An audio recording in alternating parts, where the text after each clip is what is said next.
button.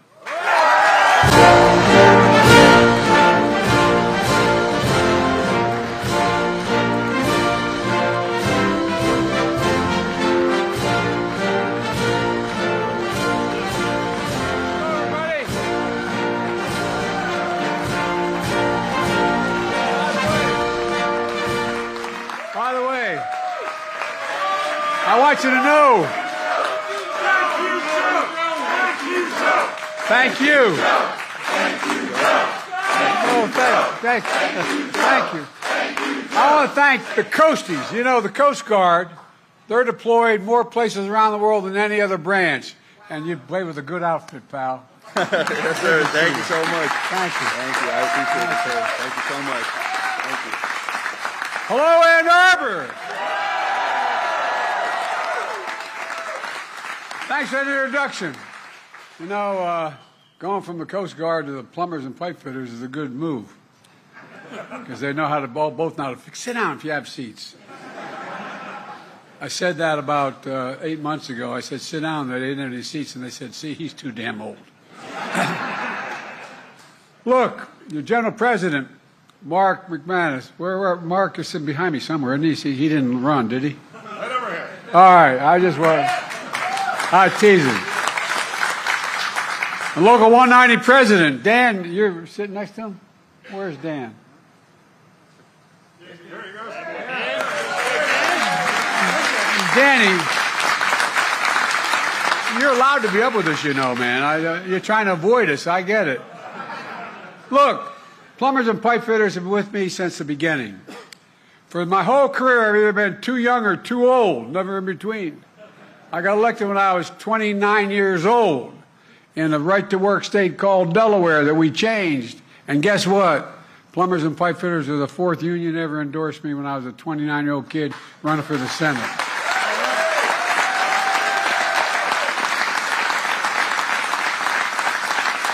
Mark flew over from Washington with me on Air Force One, along with the great national labor leaders, Brent Booker of the Laborers. Brent, thank you.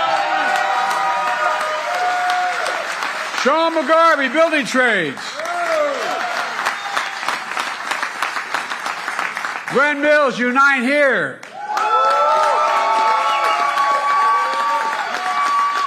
There you are.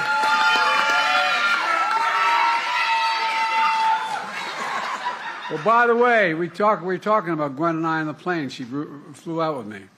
You know, I've heard the word, my dad used the word more than any other adjective, dignity. All these workers bust their neck. They provide our ability to sleep and walk and work and do anything. And they deserve to be treated with dignity. And that's exactly what she's doing.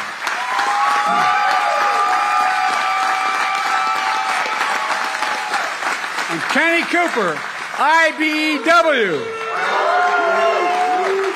Oh, I'll tell you what, man. Kenny was the first one to stand up for me in 2020. He came out and he said he was going to be for me. And he brought his union along and it changed everything. Kenny, you're not only a great labor leader, you're a good personal friend. Thank you. Thank you, thank you, thank you.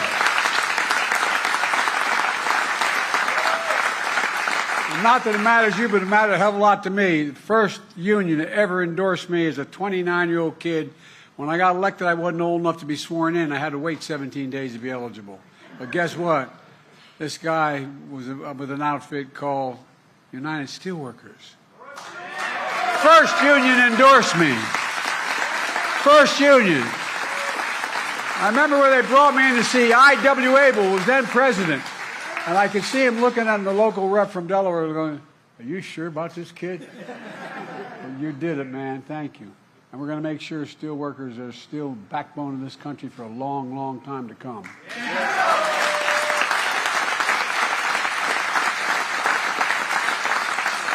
Folks, what a great way to cap off a Labor Day week. To be a proud union state of Michigan. Michigan, Michigan, Michigan. Well, I mean it.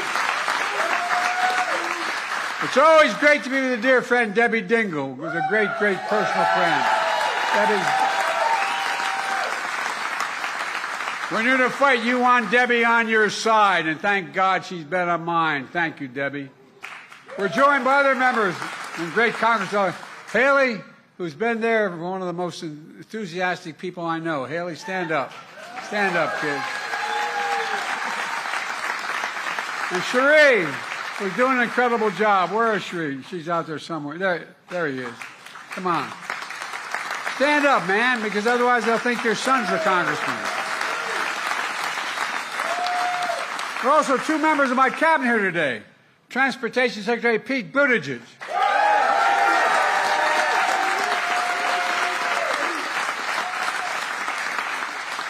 And Acting Labor Secretary Julie Su.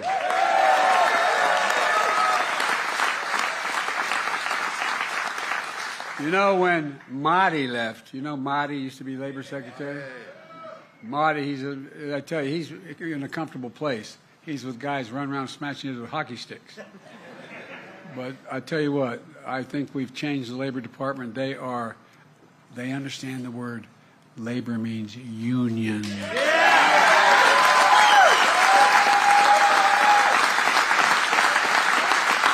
They make this administration the most pro-union administration in the history of the United States of America.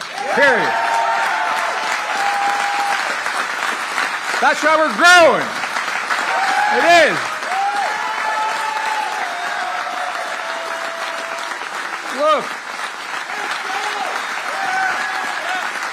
A lot of politicians have the trouble saying the word union. It ain't worker, it's union. Union.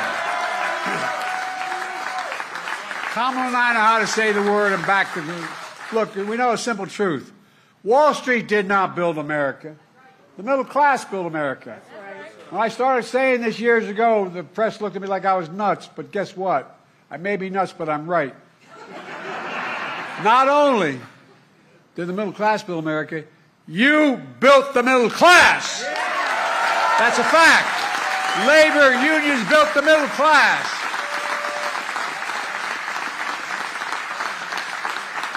When I was vice president and became president, I got a little heat because I was so, quote, pro-union.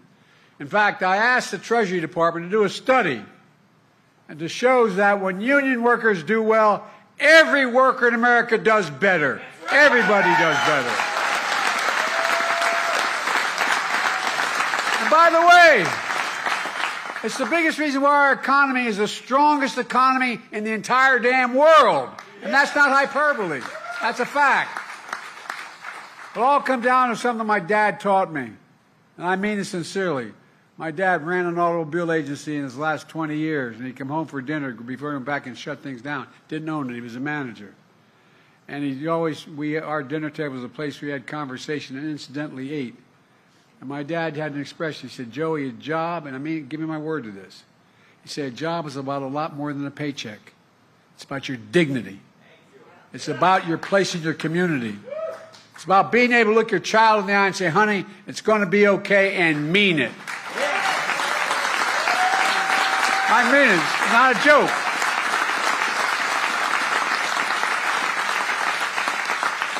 These guys in the other team don't know what the hell it's all about. They don't understand the word dignity. A good job.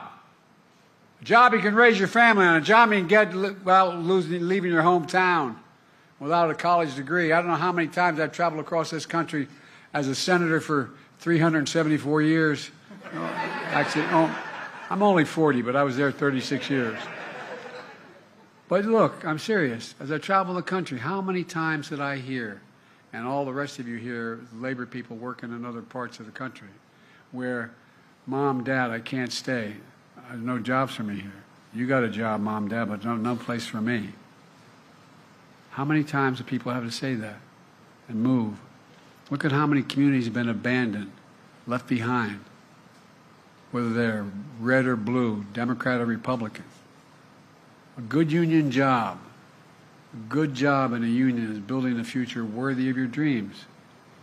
My vision has always been, and I mean this sincerely since I was a young senator, to grow our economy from the middle out and the bottom up instead of the top down. Not a whole lot ever trickled down to my dad's kitchen table. Not a whole lot ever had. We put workers first.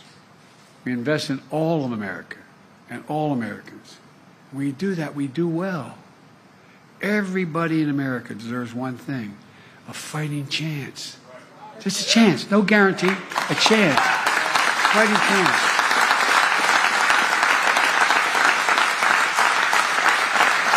And that's why Carmen and I are so proud of our record. The greatest job creation record of any single presidential term in American history, because of you. Earlier today, we learned the economy created another 142,000 jobs last month.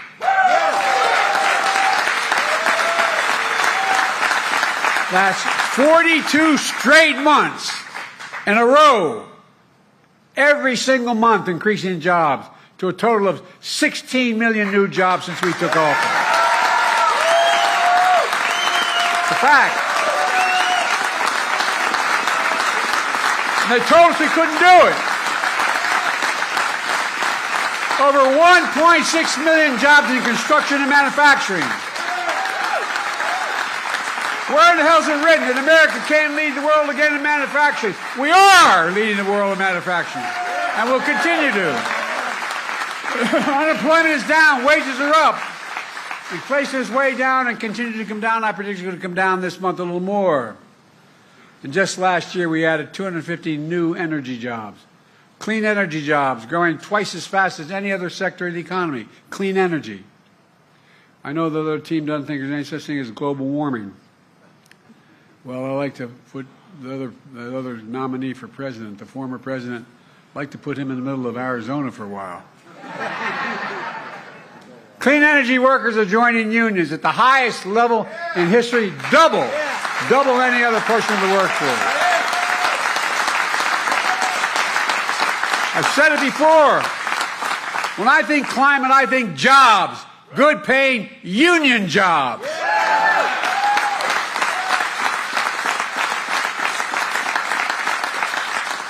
I tried for years. One of the first things I did when I became president was protecting the pensions of 1 million union workers and retirees when I signed the Butch-Lewis Act.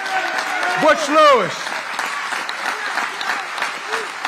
So far, over 62,000 workers and retirees across Michigan are benefiting from that signing. Yes, I am. Before we acted, workers faced cuts in their pension. Now they're not only restoring the full amount of their pensions, but they're getting back pay as well.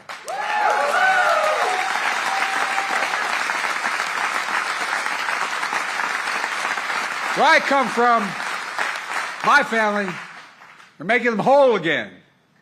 It's a big deal, but let's be clear.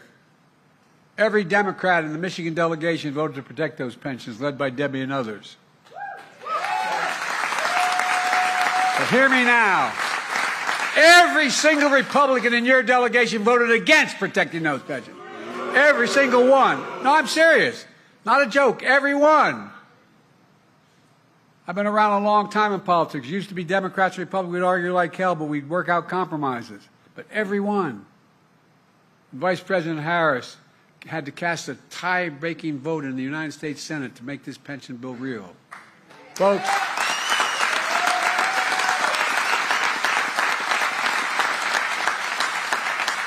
I've been talking about it a while, but we followed up with another big deal, as Barack used to kid me about.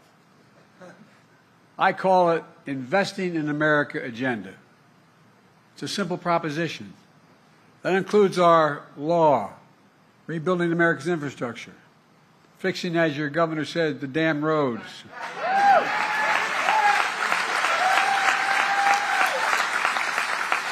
My predecessor, who's seeking office again, promised Infrastructure Week every week in the 4 years he was president. And he never built a damn thing. Not one thing. Not a joke. Not one. Well, Kamala and I have made sure Michigan receives so far, $10.9 billion for 2,000 projects so far. Roads, bridges, removing lead pipes from homes and schools, clean drinking water, delivering affordable high-speed internet to every Michigander. And the number's still growing. We're just getting started. That bill I got passed and said that Biden couldn't do it, guess what? $1.3 trillion over 10 years. And we reduced the budget at the same time. And guess what? With your support, I signed an executive order to make sure that the largest federal construction projects that are being built in America are built with project labor agreements. You all know what that is. But for folks at home who don't know what a project labor agreement is, the contractor, the subcontractor, the unions put in place the conditions for the construction before it begins. And these agreements make sure construction is top-notch, on time, on task, and on budget. It's a big deal. For a big project like Soo Locks in the Upper Peninsula, that your two great senators, Debbie and Gary Peters, are instrumental in delivering.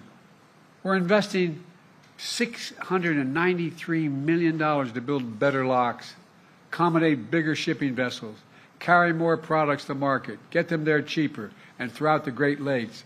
It's already created hundreds of jobs, hundreds of union jobs, with more to come. But here's another big deal. Buy American. It's been the law of the land since the 30s, when the Republicans at the time under Roosevelt were trying to break unions and allow the companies to come in and crush them, prevent them happening. They passed laws relating to union movements and how they could not be interfered with. Well, but it also had a provision in it no one paid much attention to, that every penny a president is authorized to spend on any project that the Congress gives the money for has to go to doing two things: hiring an American worker and using the American product. Only time you could not use an American product or an American worker is when there was one available, they didn't have the particular product. Well, guess what? Guess what? It was honored in the alternative. Only about 20% of all the money we spent went to hiring union labor, or forget union, hiring American labor and using American products. Past administrations, including my predecessor, failed to buy American. You know why? They went overseas for cheaper labor. They supported companies sending, no, I'm not joking, think about it. Well, you said it better than I can. But here's the deal, they did. They sent it overseas because labor was cheaper and they didn't import the product. Not anymore, not on my watch. Not on Kamala's watch either. We buy American. And we're making sure federal projects, building American roads, bridges, highways, were made with American projects, built by American workers, creating a good living and American jobs. In fact, I'm requiring many of these kinds of projects to pay Davis-Bacon prevailing wage, increasing pay for 1 million workers over time. And many of these jobs don't require a college degree. In fact, Kamala and I expanded registered apprenticeships. Remember when the company said, we'll take care of the apprenticeship program? As they say in Southern, you done good with that, didn't you? Registered apprenticeship resulted in hiring over, just since we did it. Remember all the heat we got for doing it. Well, guess what? Hiring over 1 million apprentices since we came to office. 1 million, just since we came to office.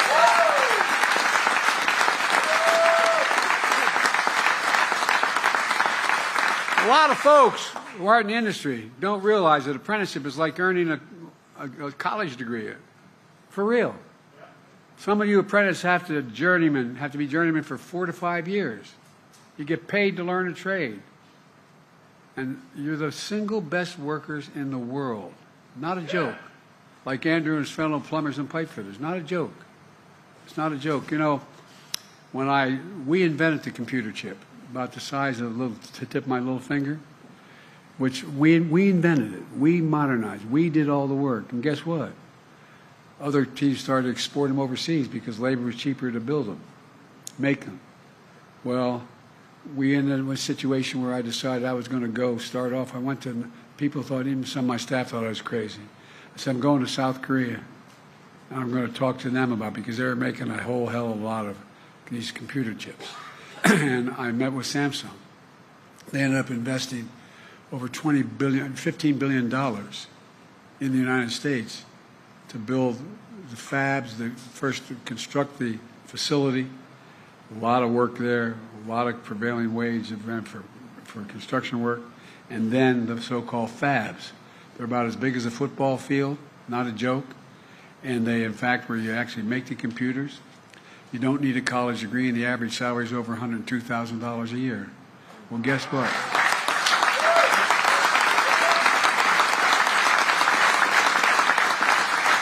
So I asked Samsung, why were they coming in that? By the way, it's well over $50 billion being invested coming from abroad. I said, why are you coming back to the United States? He said, simple reason. Not a joke. This is from the chairman of the board of Samsung. Because you have the most qualified workers in the world. No joke. That's real, not a joke. And it's the safest place in the world for me to invest my money. But here's the deal, guys. We're not going to see it for a little bit because it takes time to build those factories. None of them are open yet. But there are going to be millions of people working in those factories. And guess what? Once that starts, you're going to create entire communities around them. When you build a factory that has 500,000 people working in that factory, and they're making good money, guess what? You end up building drugstores, movie theaters, supermarkets. You end up building communities around it. No, I really mean it. And by the way, 50% of all the business in America is small business. Small business. So look. When Common Alive come in, we always believe that the National Labor Relations Board should be pro-labor. Well, that's why one of the most significant things we've done is appointing a National Labor Relations Board members who actually believe in unions and the right to negotiate.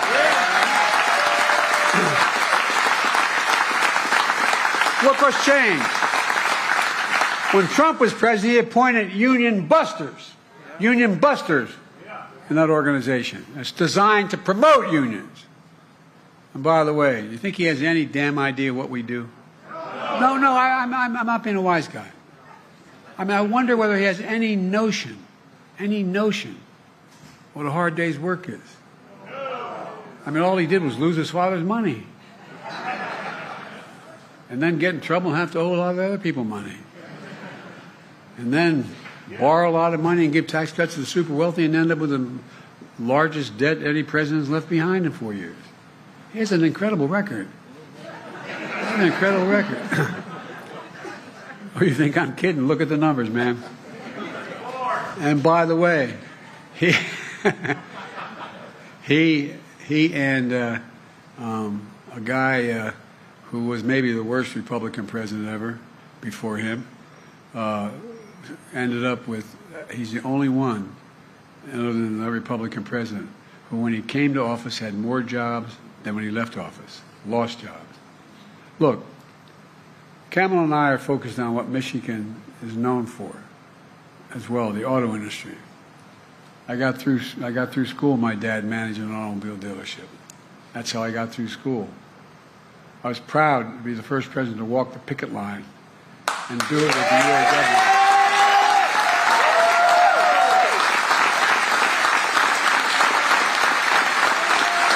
Walk the picket line with UAW workers here in Michigan. And Kamala walked it as well. But Trump would much rather cross a picket line than walk one. Look, the UAW's historic wage increase have led to virtually every automaker across the country to raise wages as well. They're not only unions, with recent hard-working success, from the SEIU to the writers and actors, dock workers, healthcare workers, baristas, warehouse workers, and so many more. We made a lot of progress, but we still have more to do. That's why we're here today. In a few minutes, I'm going to sign another groundbreaking executive order. It's called the Good Jobs Executive Order. For the first time in our history, the official policy of a presidential administration is to specify a clear list of higher labor standards for jobs created through my Investing in America agenda. And here's what my executive order will do. For jobs created using federal dollars, Good Jobs Executive Order will call on a federal agency to protect the workers, the power of the workers, to encourage the free and fair choice to join a union. My executive order goes on to call on federal agencies to include high labor standards in grants that we give, prioritizing projects that pay wages you can raise a family on and provide benefits like child care. Right now, Davis-Bacon prevailing wage only applies to construction jobs, and construction jobs are booming. My executive order, though, promotes federal policies to raise wages beyond construction, all across the manufacturing sector, because manufacturing is booming. My executive order will also strengthen the pipeline to good jobs. It will promote policies to create more registered apprenticeships, pre-apprenticeships, and other job training programs that don't require a college degree, that put young people on a pathway to getting the skills for good-paying union jobs. And finally, my Good Jobs Executive Order will level the playing field for underserved communities, ensure everyone gets a fair shot at a job. That means elevating the best practices to prevent discrimination and bias in hiring, protect the safety of workers. It all matters.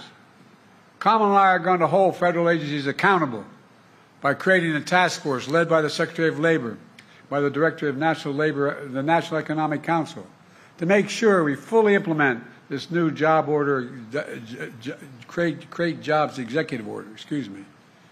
The ideas are just common sense. Economists have long believed that these good job standards produce more opportunities and better outcomes for workers and more predictable outcomes for business as well. It turned out to be a win-win situation for everyone, including business. In fact, presidents of both parties have recognized this. Prevailing wage laws date back to President Hoover. Registered apprenticeships date back to Franklin Roosevelt. But too many presidents like my predecessor have looked the other way as companies trample on the rights of workers while cashing in their big government checks. But not anymore.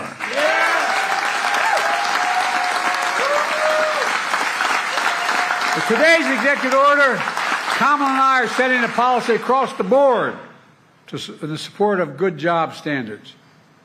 And from this point onwards, any president who disagrees with that is going to have to say so out loud, say it to your face, and repeal that order, and I want to see them try to do it. Let me close with this. In 2020, I said one of the reasons I was running was to rebuild the backbone of America, the middle class. Nearly 4 years later, we've done just that. In thousands of cities and towns across the country, we're seeing the great American comeback story. My predecessor believes America is a failing nation. He's a failing president, a failing man. He's wrong. America isn't failing. We're winning. We are the indispensable nation in the world. We're the nation of dreamers and doers that led to the greatest advances in human history over the last 200 years. That's who we are. But my predecessor doesn't get it. He refused to visit an American cemetery in France that I was just near because, according to his own chief of staff, a 4-star Marine general, Trump said those servicemen buried there are suckers and losers. My son died because of a year in Iraq. I'm just happy, and I mean this in front of my heart. I'm glad I wasn't there. I think I would have done something. No, I think you would have too. They're heroes. He's the sucker. He's the loser, the way he talks.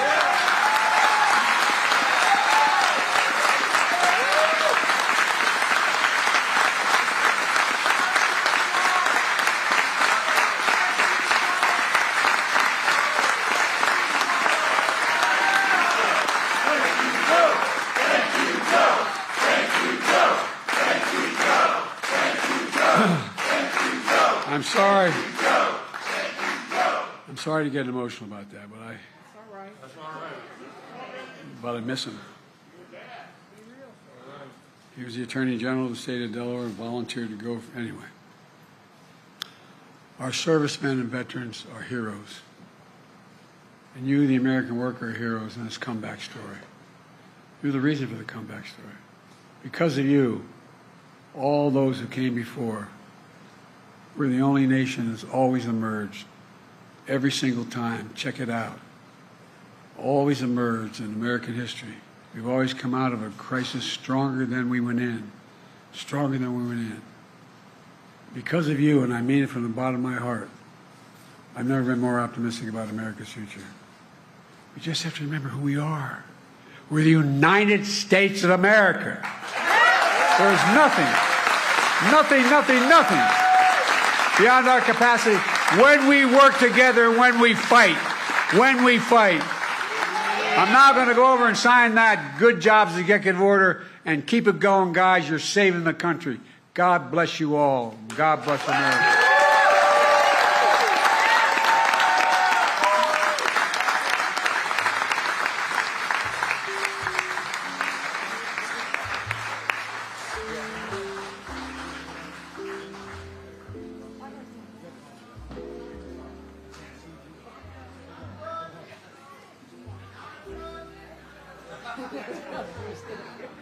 Timing is everything.